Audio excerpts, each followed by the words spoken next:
നമസ്കാരം. സംസ്ഥാനം അതിരൂക്ഷമായ സാമ്പത്തിക പ്രതിസന്ധിയിൽ മുങ്ങി ട്രഷറി നിയന്ത്രണങ്ങൾ കർശനമാക്കിയിരിക്കെ മുഖ്യമന്ത്രി പിണറായി വിജയന് വേണ്ടി വീണ്ടും കോടികൾ പൊടിക്കുന്നു. മുഖ്യമന്ത്രിയുടെ വാഹന വ്യൂഹത്തിലേക്ക് പുതിയ കാറുകൾ വാങ്ങാൻ 1,10,00,000 രൂപ അനുവദിച്ചുകൊണ്ട് ധനവകുപ്പ് ഉത്തരവിറക്കി.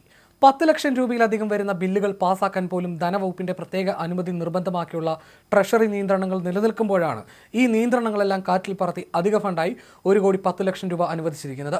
മുഖ്യമന്ത്രി നിലവിൽ ഉപയോഗിക്കുന്ന 2 വാഹനങ്ങൾക്ക് പകരമായി പുതിയ വാഹനം വാങ്ങാനാണ് അനുമതി നൽകിയിരിക്കുന്നത്.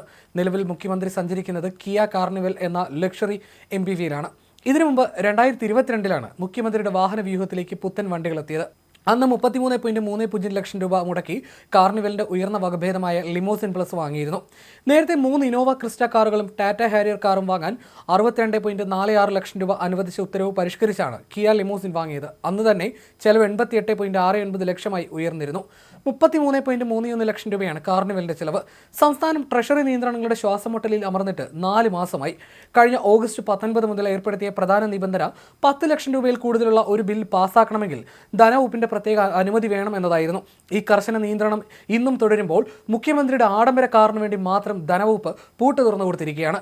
അത്യാവശ്യ പദ്ധതികൾക്കും പൊതുജനാരോഗ്യ ആവശ്യങ്ങൾക്ക് പോലും പണം ലഭിക്കാൻ മാസങ്ങളോളം കാത്തിരിക്കേണ്ടി വരുന്ന സാധാരണ സർക്കാർ സംവിധാനത്തിൽ മുഖ്യമന്ത്രിക്ക് പുതിയ വാഹനം ലഭിക്കാൻ ഒരു നിമിഷം പോലും വൈകരുതെന്ന നിലപാടാണ് ധനവകുപ്പ് സ്വീകരിച്ചത്. ഈ തുക അധിക ഫണ്ടായിട്ടാണ് അനുവദിച്ചിരിക്കുന്നത്. സംസ്ഥാനത്തിന്റെ സാമ്പത്തിക അച്ചടക്കം പാലിച്ച് ജനങ്ങളുടെ ബുദ്ധിമുട്ടുകൾ പരിഗണിച്ച് ട്രഷറി നിയന്ത്രണങ്ങൾ തുടരുമ്പോഴും മുഖ്യമന്ത്രിക്ക് വേണ്ടിയുള്ള VIP ഇളവുകൾ ചോദ്യം ചെയ്യപ്പെടുകയാണ്.